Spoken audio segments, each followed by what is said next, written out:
In the fading industrial town of Mill Creek, Ohio, where the shuttered steel mill cast a long shadow over cracked sidewalks and weary hearts, lived Mia Carter, 24, and Jake Sullivan, 26. They'd been together since their senior year at Mill Creek High, their love a bright spot in a town dulled by the 2008 recession's lingering grip. Mia, with her sharp wit and chestnut curls, worked as a barista at the Rusty Mug, dreaming of opening her own bakery.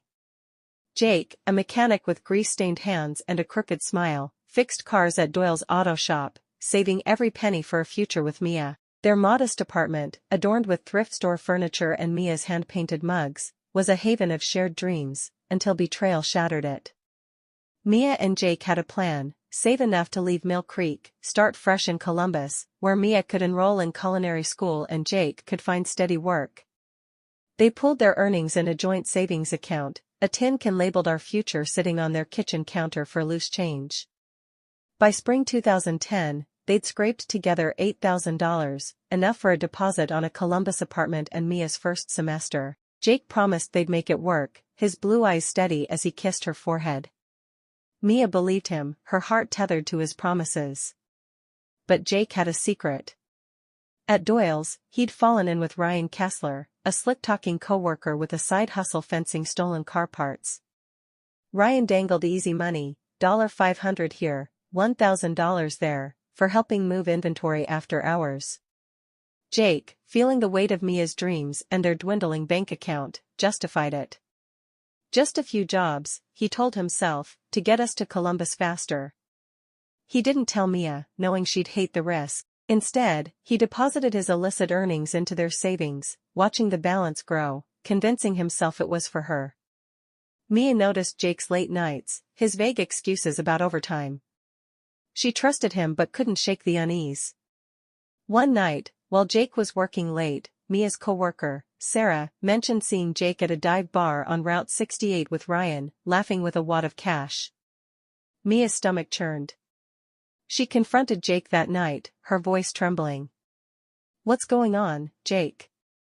Don't lie to me." Jake, cornered, deflected. "Just extra hours, babe, for us." His evasion stung more than the truth might have. Mia let it go, but doubt took root. The truth unraveled in June. Mia, balancing the books at home, checked their savings account online. The balance was $12,000, far more than their combined paychecks could explain. She dug deeper, finding irregular deposits in cash, some at odd hours. Her heart sank. She called Sarah, who'd heard rumors of Ryan's shady deals. Mia's fear turned to fury. Jake wasn't just lying, he was risking everything they'd built. Hey friends, before we dive in, a quick favor: if you enjoy this video, hit that like and subscribe. It really helps me keep creating content for you. That night, Mia waited, arms crossed, as Jake walked in, smelling of motor oil and guilt. "Where's the money coming from, Jake?" she demanded, shoving the bank statement at him. Jake's face fell. He confessed, Ryan's scheme, the stolen parts, the cash. "I did it for us, Mia," he pleaded. "To get you to culinary school, to get us out of here." Mia's eyes blazed. "You think I want our future built on lies? On crime?" She stormed out, grabbing her jacket, her trust shattered. Mia crashed at Sarah's, her mind racing. Jake's betrayal wasn't just about the money, it was the secrecy, the disregard for their shared values. She loved him, but love wasn't enough to mend this. She wanted justice, not just for herself, but to teach Jake a lesson he'd never forget. Mia, always resourceful, hatched a plan. She wasn't after vengeance, she wanted sweet revenge, something that would sting but leave them both better for it. Mia knew Ryan's operation ran out of an old warehouse on the edge of town.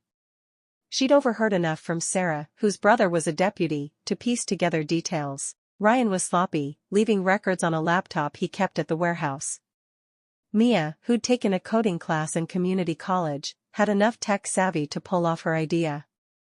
She called Sarah's brother, Deputy Matt, anonymously from a payphone, tipping him off about the warehouse but keeping Jake's name out. "Check the laptop," she said, disguising her voice. "You'll find everything."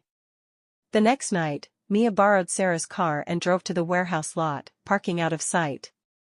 She watched as police lights flashed, officers swarming the building. Ryan was arrested, his laptop seized, detailing every deal, dates, buyers, even Jake's involvement. Jake, who was there that night, was questioned but released. His role was minor, and Mia's tip hadn't named him. The police had enough on Ryan to shut the operation down. Mia's plan wasn't done. She returned to their apartment while Jake was at the station, taking half the savings, $6,000, her fair share, and leaving a note, "I'm not keeping your dirty money. Fix yourself, Jake, I deserve better." She transferred the other $6,000 to a new account, one Jake couldn't touch, and donated $2,000 of it to a local youth center, anonymously, in Jake's name. The center sent Jake a thank you letter, praising his generosity. Mia knew he'd squirm, knowing she'd turned his tainted cash into something good. Jake came home to an empty apartment, Mia's note burning in his hand. The donation letter arrived days later, a gut punch. He knew it was Mia's doing, her way of showing him what integrity looked like. He called her, left voicemails, but Mia didn't answer. She'd moved to Sarah's temporarily, working extra shifts at the Rusty Mug, saving for Columbus on her own terms. Her heart ached for Jake, for their lost dreams, but she felt free, unburdened by his lies. Weeks later, Jake showed up at the coffee shop, eyes red, holding a letter of his own. He'd quit Doyle's, taken a lower-paying job at a legitimate garage, and enrolled in night classes to become a certified mechanic. "I messed up, Mia," he said, voice raw. "I'm trying to be the man you deserve." He handed her the letter, an apology, not asking for forgiveness but promising to change. Mia read it, her throat tight. She saw sincerity in his eyes, but trust was a long road. Mia didn't take him back, not yet. But she agreed to talk, meeting him at the town's old bridge one evening. They walked, the silence heavy but not hostile. "I didn't turn you in," Mia said finally. "But I made sure you'd feel this." Jake nodded, accepting the weight of her revenge, not cruel, but sharp enough to wake him up. "I'm glad you did," he said. "I needed it."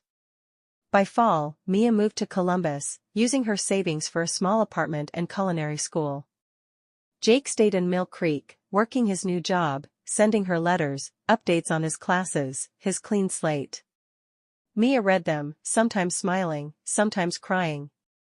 She hadn't forgiven him fully, but she hadn't closed the door. Her revenge had been sweet, not in destruction, but in rebuilding, forcing Jake to face himself and giving her the strength to chase her dreams alone.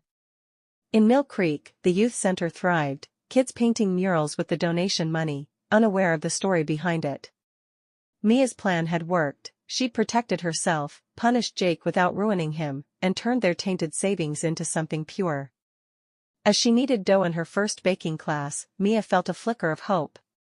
Maybe, one day, she and Jake could start again. For now, she was enough.